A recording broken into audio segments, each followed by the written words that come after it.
Fala galera, professor Fábio, sejam todos bem-vindos ao canal e hoje falarei sobre composição de movimentos. É um tema recorrente em Enem, questões de vestibulares, e eu trouxe aqui para vocês teoria e exercício completo. Já deixei até algumas anotações ali no quadro para ir lembrando vocês. Não precisa ficar se preocupando em fazer print, até porque a apresentação dessa aula está gravada em PDF, está aqui na descrição, vocês podem baixar à vontade. Então, minha equipe aqui já está a postos e bora para a aula. Então vamos lá, moçada, falar sobre composição de movimentos. O que eu vou falar para vocês? O que é o conceito de composição de movimentos? Eu vou trazer 3 situações que podem aparecer aí nas questões que vocês vão resolver. E exercício, né? Então exercício que é o importante para vocês saírem daqui sabendo, tá legal? Então o que é a composição de movimentos? A composição de movimentos ela é um conceito já bastante antigo, vem lá dos estudos de Galileu Galilei. E é um movimento composto resultante de 2 movimentos. Então, o que isso significa? Significa que, por exemplo, se você lança um dardo, falávamos de Olimpíada em outra aula. Esse dardo, ele vai percorrer uma trajetória no espaço e você pode decompor em horizontal e vertical. Você pode analisar separadamente. É o princípio de simultaneidade. Poderia também ser um outro exemplo, um barquinho navegando a favor da correnteza, contra ou até perpendicular. Ou então,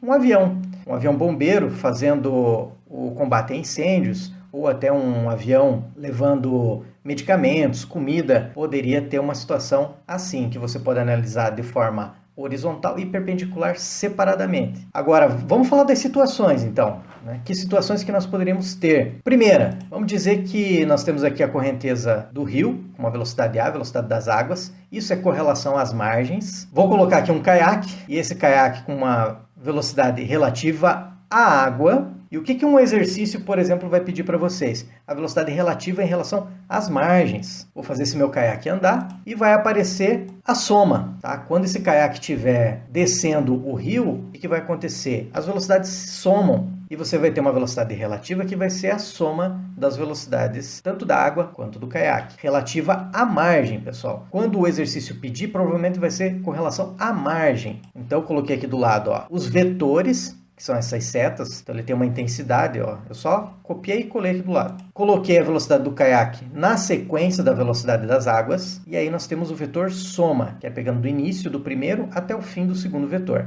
velocidade relativa. Segunda situação, caso o caiaque estivesse subindo, vamos manter aqui a velocidade da água, o vetorzinho. Vamos colocar o caiaque agora subindo. Velocidade do caiaque mudou de sentido, mas permanece com a mesma intensidade. O importante dizer, né, pessoal, que para ele poder subir o rio, pode parecer óbvio, né, mas a velocidade do caiaque tem que ser maior do que a velocidade das águas, senão ele não vai subir. E aí o que nós teremos como velocidade relativa? Perceba que até o movimento dele foi mais lento. A velocidade relativa pegando as mesmas intensidades, vai ser menor do que a anterior. É a subtração. Coloquei aqui as setinhas, a velocidade da água, a velocidade do caiaque, a velocidade relativa vai ser a diferença das velocidades anteriores.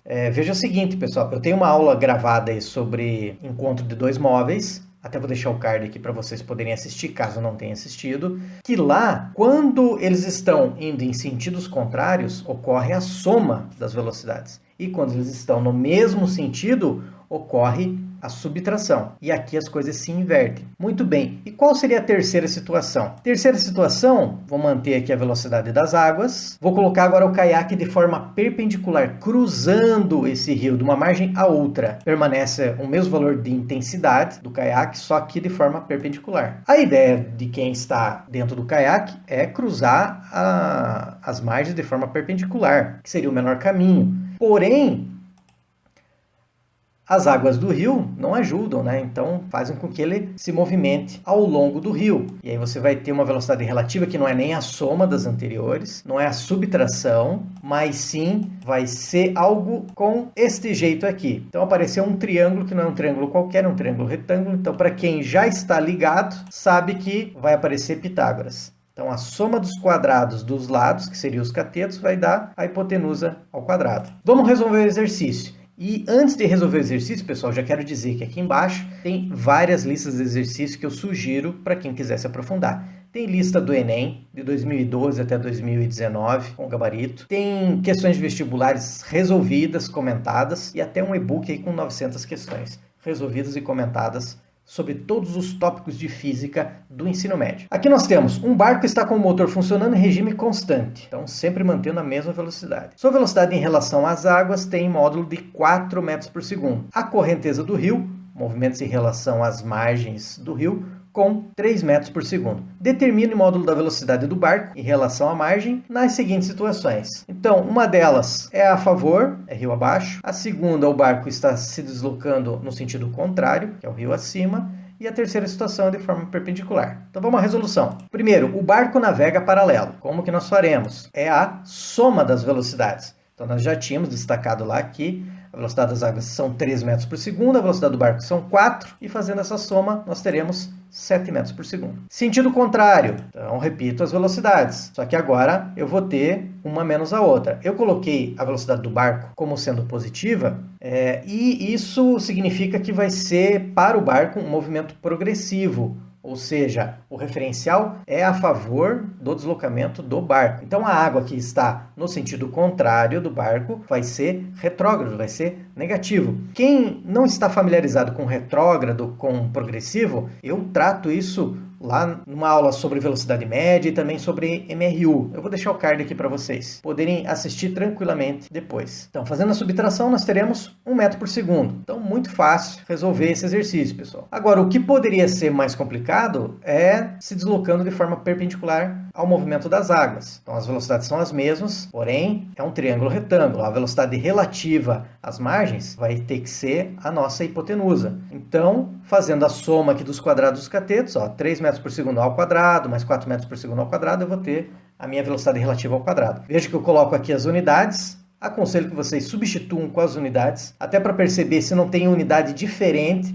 E aí você não pode somar, não pode subtrair, não pode fazer nada enquanto você não deixar nas mesmas unidades. Vai que, por exemplo, tinha metros por segundo e quilômetros por hora. Não dá para fazer essa conta. Então tem que deixar tudo na mesma unidade. 3 ao quadrado é 9, 4 ao quadrado é 16. Eu vou manter aqui os parênteses, mas eu poderia colocar metro quadrado, segundo ao quadrado, não tem problema. Como são as mesmas unidades, eu posso somar, vai dar 25 metros por segundo ao quadrado. E fazendo a raiz quadrada, simplifica o quadrado da velocidade relativa. Raiz quadrada de 25 é 5. E aqui, simplificando o índice, vai dar metros por segundo. Galera, eu tenho alguns links aí que eu gostaria de deixar para vocês, inclusive aqui das questões, fica aí gravado no PDF. E se essa aula te ajudou de alguma forma, deixa seu like, se inscreve no canal e compartilha. E te vejo na próxima. Tchau!